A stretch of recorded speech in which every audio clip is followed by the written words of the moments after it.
Hey, what's up? It's Jesko again from AcousticsInsider.com, where I teach home studio acoustic treatment techniques for audio professionals, but without all the voodoo. I'm back with another video in my series on what sound engineers need to know in order to get their rooms to translate properly. This is the series where I talk about the more controversial, often underappreciated facts about treating your room that are crucial for you to know to actually make this process a success and actually get your room to translate. And in this video, I want to talk about what you need to know once you've actually done all this treatment to your room to actually get to this spot, this place where you don't have to think about sound anymore. Because I think this is often underappreciated, what it still takes. But before I do that, I want to help you out with my home studio treatment framework. If you are still in the process of treating your home studio, if you are facing an issue with your room, low end, maybe the stereo image, maybe you have trouble setting spaces properly, getting your mixes balanced properly, there's a certain process that you need to follow, certain steps in order to go through treating your home studio and actually get to that end result.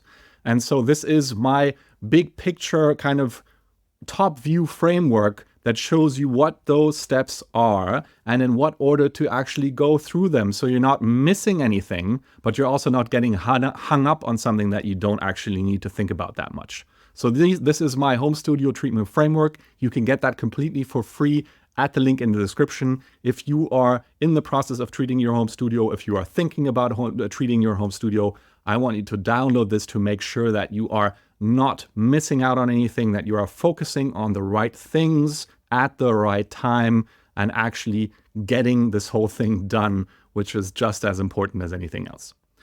So with that, let's get back to this question. What do you do with your new room if you find that your mixes aren't translating properly? So maybe you've done all this work, you've treated your home studio to the best of your ability, you've maybe got some new speakers, you've implemented a calibration system to kind of finalize the whole setup, and you're really happy with how it sounds. When you're listening to music, you're blown away by the improvement that you got. But then when you sit down and actually work on some mixes, you find that when you take them out of the studio, they're still not where they need to be, right? So maybe the low end is still really boomy, or your mixes sound muddy. Maybe you're just not getting kind of the separation in the mix that you want. Overall, maybe it's just not loud enough. So what's going on, and what do you need to do to actually get to that place where you can sit down in your studio and work on your mix and not have to think about sound anymore, so that you can just fall into that flow state, follow your intuition, follow your gut, and actually make the right decisions, so that when you then take the mix out of the studio, it sounds as you expect, and it competes properly with the other music out there. It sounds balanced, it sounds defined, you've got a proper low end, you've got the punch that you want. How do you get to that spot? And have you maybe done something wrong? Well, the first thing you need to understand, I think, is that this is completely normal, right? There's this kind of wishful thinking out there that if you just put enough work into your room and you kind of get that sound that you really want and need, that's just gonna, the mixing is just gonna take care of itself. In many ways, just like we think that if we buy this one piece of gear, that's finally gonna solve all our problems when it comes to compression or when it comes to spaces or whatever, right? And that's just not the case. There is no magic bullet, and acoustics and treating your room isn't a magic bullet either. The thing is that, especially if you're still learning your skill set, if you're not a seasoned professional yet, you still have to take the time to get used to this sound that the room and the speakers are giving you. Even if it's now properly balanced and everything is where it needs to be, you still have to actually train your brain and retrain your brain in many cases in order to really get an imprint of what is actually going on, so that you can then judge what you're hearing by this new imprint, if you will. And in many cases, that means untraining bad habits, bad conditioning that you may have gotten used to before. Yeah, just as an example, let's say you've been working in your room, but the low end was off, either because it was too boomy or it was lacking low end. It doesn't really matter. But let's say you've been working under these circumstances for the past, I don't know, 2 years, and you've learned techniques in order to somewhat compensate for this lack or boominess of low end. Now that you've actually got a balanced low end, you still haven't untrained that habit that you've been working with these past 2 years. And you're now using that to judge what is now a good low end balance. And in many cases, especially if you're not thinking about it yet, if you're not kind of questioning what you're hearing, if you just fall into that flow state, which obviously ideally you want to do, you then apply that same conditioning to this new sound and then end up making the wrong moves in order to compensate for something that isn't there anymore. So you need to retrain your impression of this new balanced low end and get rid of the old conditioning that you had.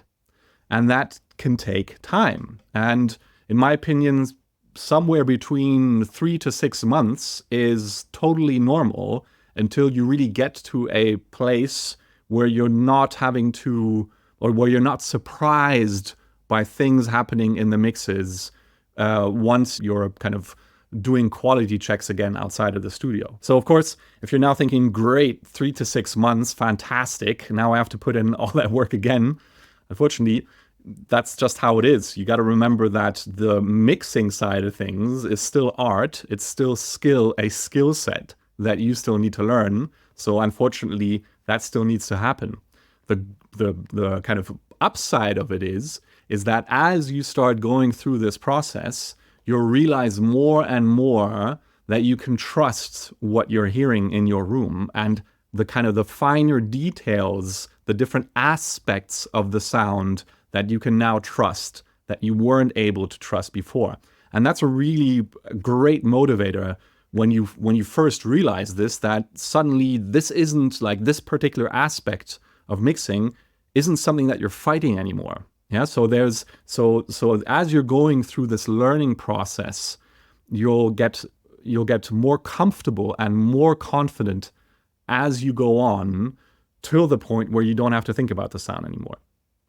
So when we're talking about how can you speed up this process, or what does it actually take to do this learning, this reconditioning of your hearing system, obviously there are some kind of techniques, some procedures that you can follow. There are certain hearing training exercises that you can do.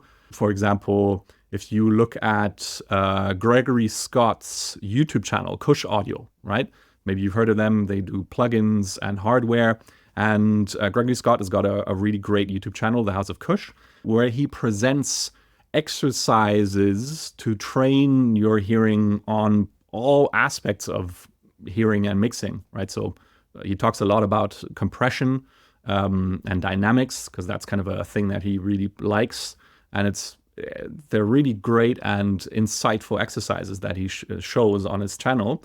But amongst other things, also talking about spaces and obviously EQing and balancing and all these different subcomponents that you really need to get comfortable with, and they need to find an intuitive process in order to make the whole mixing experience kind of a holistic thing that drives in the right direction. That said, in my opinion, what really works best and kind of gets you fastest to that point, that place where you don't have to think about sound anymore, is just using references while you're mixing.